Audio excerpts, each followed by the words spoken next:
Hi everyone, Lamisha here, of course, from LamishaSerf-Walls.com, bringing you another tip for your week.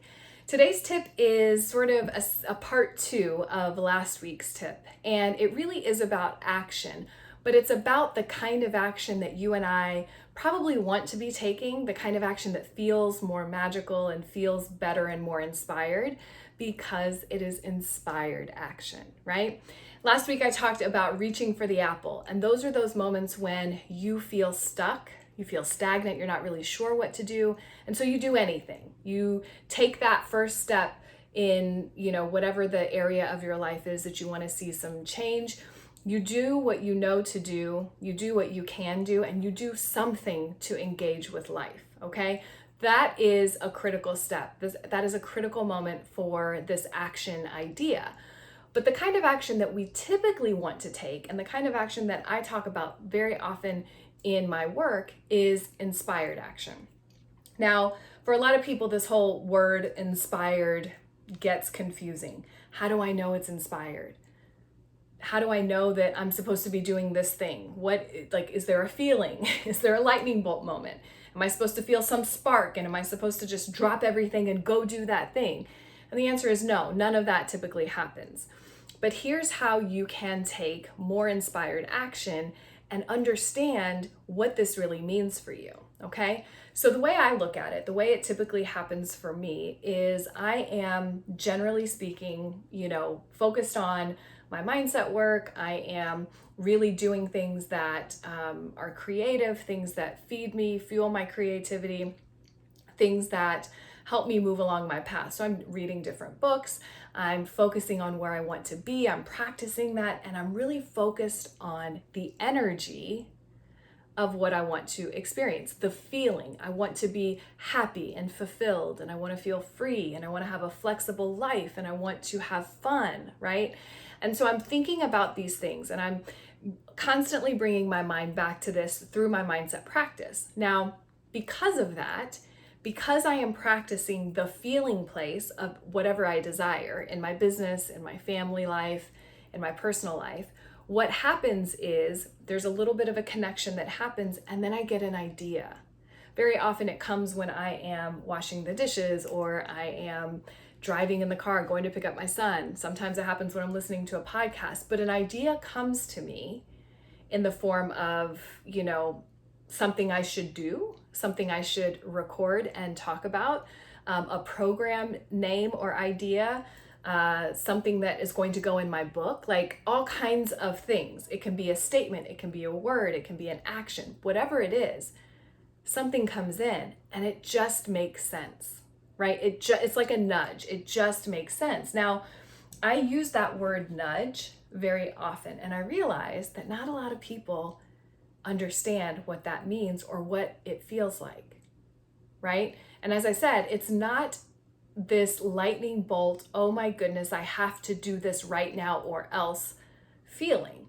Very often it's just this idea, literally, it's an idea that floats into your mind, and if you don't catch it, it kind of bumps around a little bit in your mind, and then it floats right back out. So you are likely having these inspired ideas, these thoughts, all day long. The question is, are you listening? Are you catching them? And then are you acting on them, right? Most of the time, if you're like most people, maybe not. So my challenge to you this week is to get into the energy of how you want to feel. What is that dream life, relationship, career? What does your, family life, whatever it is that you're wanting to change, what does that feel like for you? And then pay attention to the seemingly random ideas or thoughts that float through your mind. It may come up as a word. You may get an idea to pick up a book or to make a phone call. You may have someone's name pop up and you have no idea why. Follow the call, right? Pick up the phone and call them, send them a message. Follow the nudge. Pay attention to what seemingly random ideas pop up in your mind, and then follow that thread. Follow the nudge. When you do, I promise you're going to be amazed at what unfolds. Now, I want to add a caveat. When these ideas pop up, for the most part, I'm going to say almost 10 times out of 10, it's not going to be a logical step. Meaning, let's say for instance, you're thinking about being a millionaire. 9 times out of 10, you're not going to be in the energy of being a millionaire, and then all of a sudden the idea or the nudge comes in of your $1 million idea. It just doesn't work that way. What's more likely to happen is you're going to kind of have some breadcrumb moments. So you're thinking about the $1 million life you want to live, and you get an idea to call Joe, your buddy, for whatever reason. You pick up the phone and call him, and he's telling you about something that gives you another idea, that leads to something else, that gives you another idea. You see what I'm getting at? So I don't want you to think it's not working if when you get the idea or you get the nudge, it doesn't complete the circle. It doesn't lead you directly to what it is that you want.